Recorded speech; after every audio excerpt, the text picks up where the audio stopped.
Um coração que obedece. Achei Davi, homem segundo o meu coração, que fará toda a minha vontade. Atos 13, verso 22. Assistir minhas filhas crescerem e tornarem-se mulheres responsáveis tem sido um constante prazer para mim como mãe. Agora que elas se tornaram adultas e aventuraram-se por conta própria, espero e oro para que eu lhes tenha dado fundamentos suficientes para construir suas vidas, os fundamentos da fé, os fundamentos para serem donas de casa e as noções básicas de cozinha. Uma noite, entretanto, não tive tanta certeza de ter conseguido isso. Durante vários anos, Catherine desfrutou da diversão e companheirismo de dividir um apartamento com várias jovens de nossa igreja. Parte da aventura era cozinhar para todo o grupo nas noites em que era escalada para isso. Mas quando ela começou a namorar Paul, os dois passavam muito tempo durante as noites em nossa casa, pendurados em mim e em Jean. Numa dessas noites, Catherine decidiu desenterrar uma velha receita favorita da família há um longo tempo e assar alguns brownies, um tipo especial de bolo para encerrar a noite. Como normalmente não faço brownies só para Jean e eu, quase não conseguíamos esperar que o bolo esfriasse o bastante para ser comido com copos altos de leite gelado. Finalmente, cada um tinha seu pedaço de bolo, enorme e morno para comer. Mas depois da primeira mordida, vimos que não daríamos a segunda. Alguma coisa estava faltando no doce. Sem querer magoar Catherine, usamos de rodeios, resmungando algo como está com gosto diferente, ou o cheiro está bom, e Cat, obrigado por fazer brownies para nós. Finalmente, perguntei se ela teria esquecido alguma coisa. Com todo o entusiasmo do mundo, ela respondeu: sim, não coloquei o sal. No apartamento, tenho aprendido a cozinhar sem sal. Sal faz mal. Aqueles brownies tiveram de ser jogados fora porque um único ingrediente faltara, uma pequena colher de chá de sal, que os impediu de ser comidos. Da mesma maneira que uma receita de bolo exige vários ingredientes para se tornar o que nós pretendemos que ele seja, alguns elementos são fundamentais para que nos tornemos mulheres segundo o coração de Deus. Já falamos sobre devoção a Deus, a sua palavra e a oração. Outro ingrediente tão importante quanto o sal em bolos de chocolate é a obediência. O coração do qual Deus se agrada é submisso, cooperativo e responsivo para com Ele e para com as suas ordens. Um coração que obedece. 2 tipos de coração. O título deste livro, Uma Mulher Segundo o Coração de Deus, foi tirado da referência feita por Deus ao rei Davi.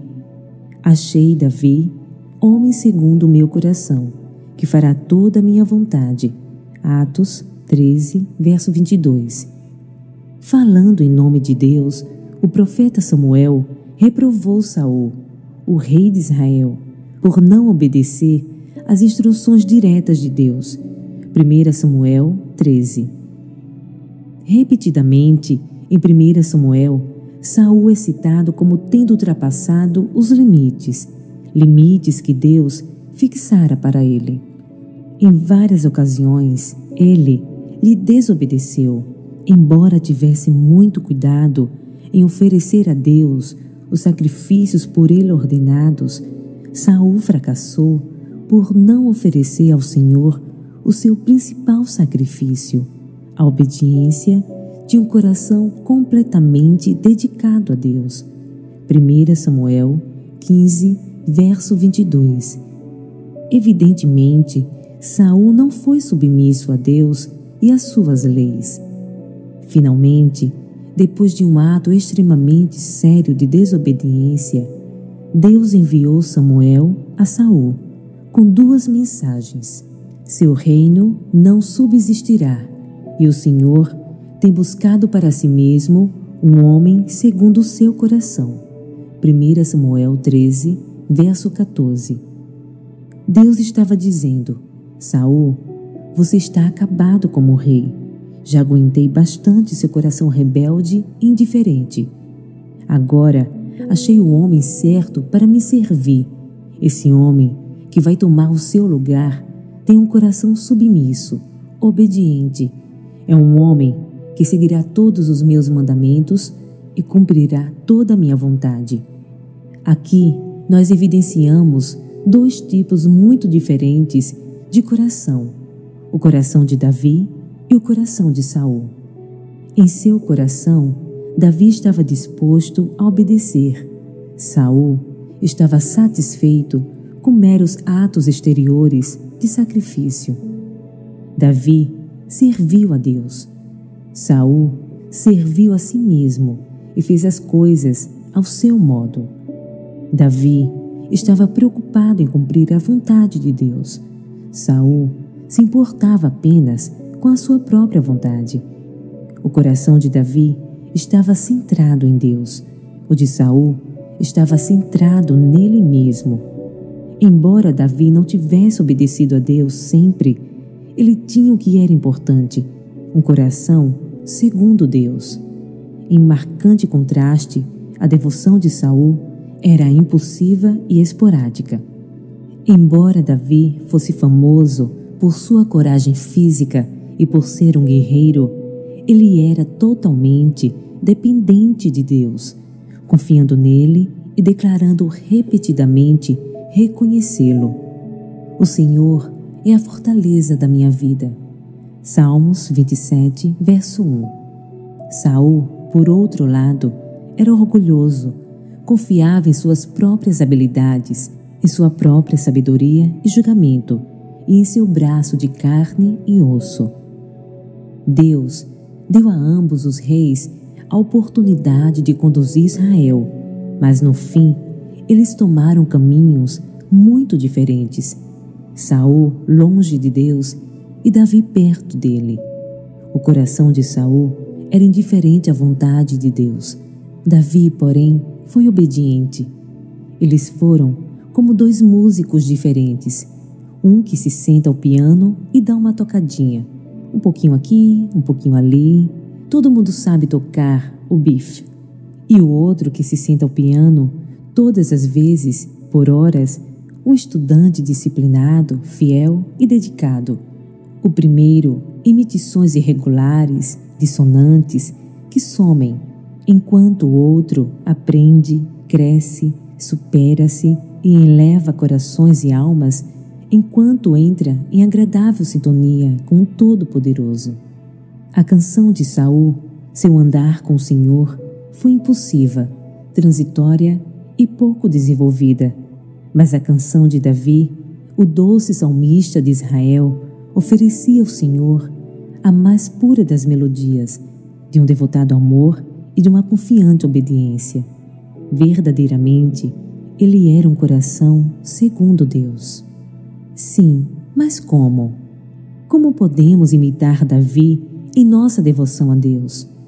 O que podemos fazer para que Deus desenvolva em nós um coração obediente?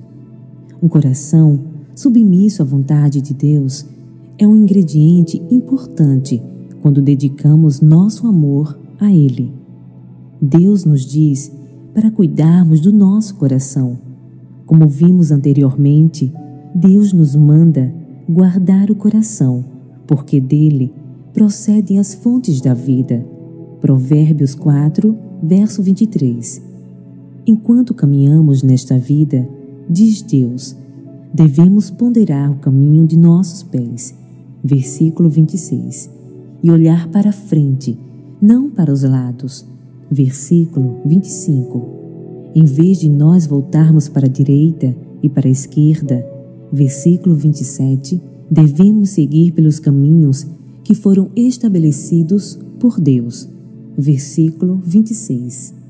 A chave, diz Deus, para viver uma vida de obediência, uma vida que permaneça nos seus caminhos, é o coração.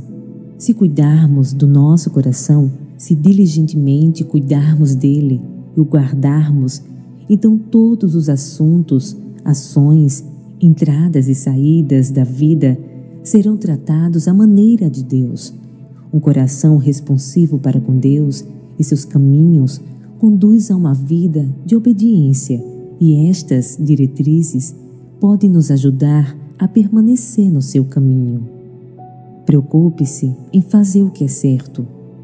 Quando Deus olhou para o coração de Davi, viu que desejava ver em nós um coração que faz a sua vontade. Um amor sincero a Deus o vê por meio da sua palavra e da oração, sempre vigiando e esperando, sempre pronto a fazer tudo o que Ele diz, preparado para agir conforme o que seus desejos expressam. Tal coração, terno e dócil, se preocupará em fazer o que é certo. Mas o que dizer daquelas situações em que você não tem certeza do que é certo? Em seu coração, você deseja agir corretamente, mas não sabe direito o que deve ou não fazer. Primeiro, não faça nada até que saiba o que é certo e até peça orientação a Deus. Passe tempo orando, pensando, buscando direção na Bíblia e pedindo conselho a alguém mais experiente na vida cristã. Se uma pessoa lhe pedir algo em que você não sinta segurança, simplesmente diga: primeiro, preciso pensar sobre isso, depois conversaremos sobre o assunto. Não faça nada até que saiba qual é a coisa certa. Considere também as seguintes passagens da Bíblia. Nós somos ensinados: reconhece-o em todos os teus caminhos, e ele endireitará as tuas veredas. Provérbios 3, verso 6. Esta é uma promessa. Sabemos também que, se porém algum de vós necessita de sabedoria, peça a Deus, que a todos dá liberalmente, e ser-lhe-á concedida. Tiago 1, verso 5. Esta é outra promessa. Haja também conforme a verdade expressa em Tiago 4, verso 17. Aquele que sabe que deve fazer o bem e não o faz, nisso está pecando. Deixe que Deus a conduza em seus caminhos, de forma que você se sinta segura de estar fazendo a coisa certa. Final de linha: quando em dúvida, não faça. Romanos 14, verso 23. Deixe de fazer o que é errado. Quando pensar ou estiver fazendo qualquer coisa que saiba ser contrária ao coração de Deus, pare imediatamente. Esta ação é fundamental para treinar seu coração a ser responsivo para com Deus. É só colocar um freio no que estiver fazendo. Se está envolvida numa intriga, pare. Se está tendo um mau pensamento, pare. Filipenses 4, verso 8. Se houver uma faísca de raiva em seu coração, pare antes de agir. Se usou de alguma palavra dura para com alguém, pare antes que diga outra. Se concordou com algo, mas não está em paz sobre aquela decisão, pare. Ou se está em uma situação que acabou se tornando em algo que você não esperava, pare e saia fora. Todo mundo tem experiências como essas. Elas acontecem diariamente. E como você responde, revela o que vai dentro do seu coração. Cessar uma atividade ou avaliar o processo antes que o pecado progrida ainda mais, dirige seu coração de volta a Deus e a recoloca em seu caminho. Assim, clame a Deus. Ele lhe dará força em qualquer tentação, em qualquer caminho perigoso. Hebreus 2, verso 18. Confesse qualquer erro, porque Cristo pagou nossos pecados com seu sangue por meio da sua morte. Você e eu somos perdoados. É possível não nos sentirmos perdoados, mas você e eu só precisamos saber que o somos. Mas ainda continuamos pecando. Assim, quando faço algo contrário à palavra de Deus, reconheço em meu coração: isto está errado, isto é pecado. Eu não posso fazer isto. Afinal, se dissermos que não temos pecado nenhum, a nós mesmos nos enganamos e a verdade não está em nós. 1 João 1, verso 8. Assim, eu chamo o pecado de pecado e, fazendo assim, treino meu coração para ser responsivo para com o Espírito de Deus, que me convence do pecado. Quando você e eu confessamos nossos pecados, Deus é fiel e justo para nos perdoar os pecados e nos purificar de toda injustiça.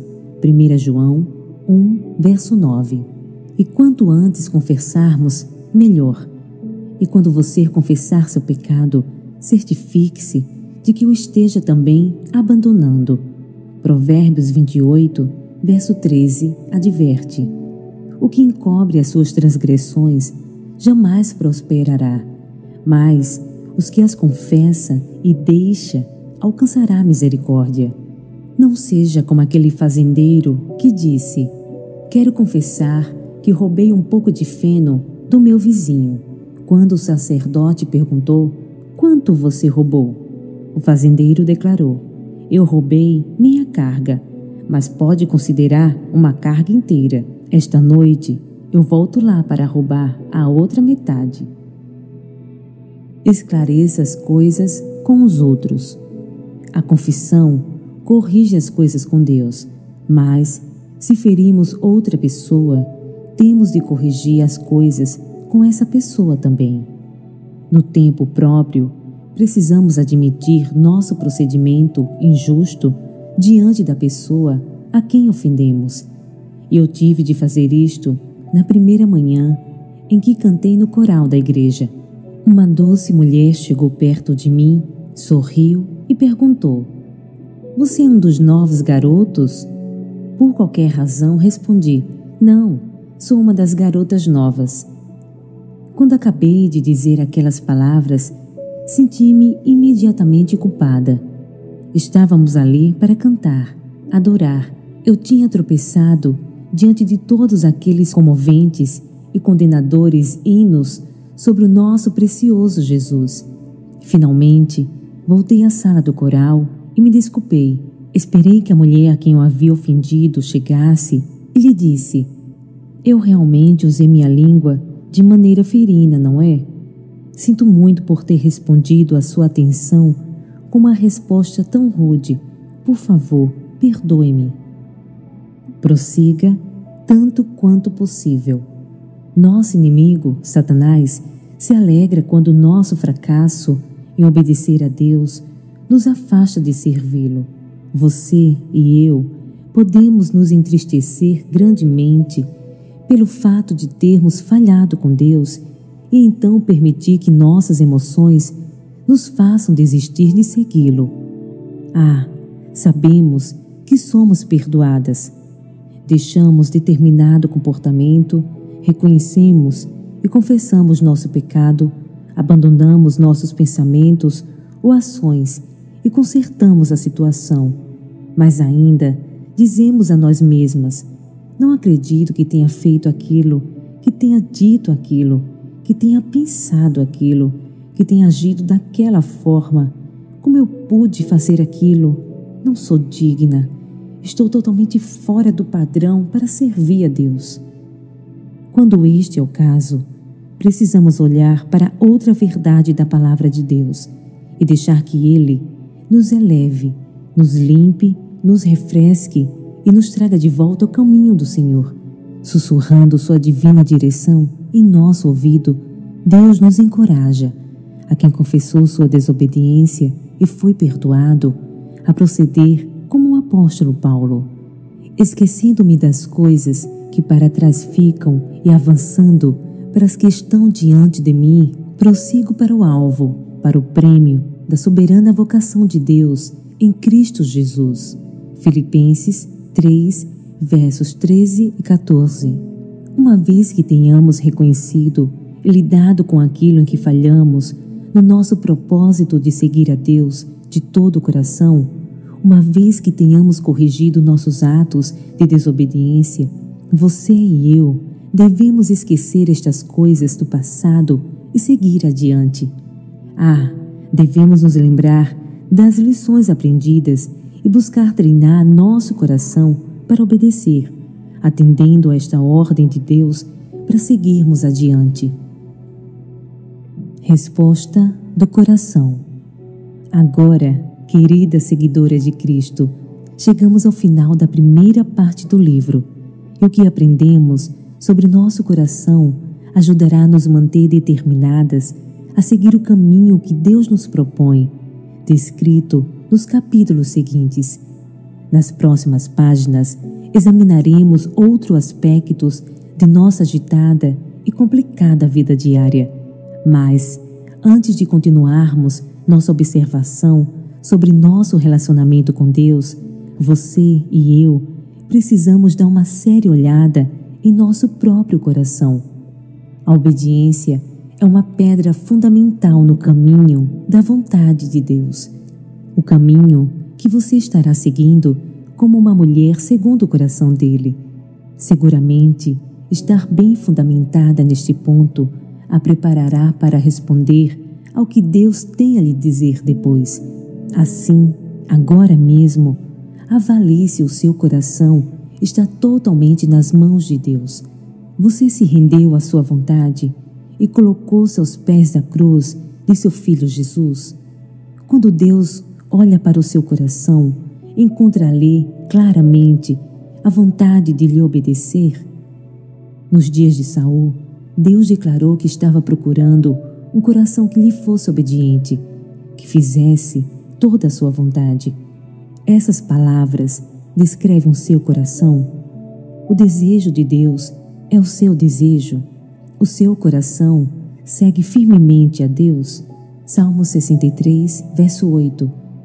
Você tem buscado estar perto dele, aos seus pés, literalmente agarrada a ele? Você pode identificar em sua vida algum comportamento que necessite confissão de sua parte, uma mudança de atitude no caminho da obediência? Se sim, pare agora mesmo. Reconheça sua desobediência. Confesse esse pecado. Escolha abandonar esse comportamento e então volte para o caminho de Deus, cheio de beleza, paz e alegria. À medida que você deseja tudo o que Deus deseja, ama tudo o que Ele ama e se humilha debaixo da sua poderosa mão, 1 Pedro 5, verso 6, seu coração realmente se torna um coração segundo o coração de Deus. Que pensamento abençoado!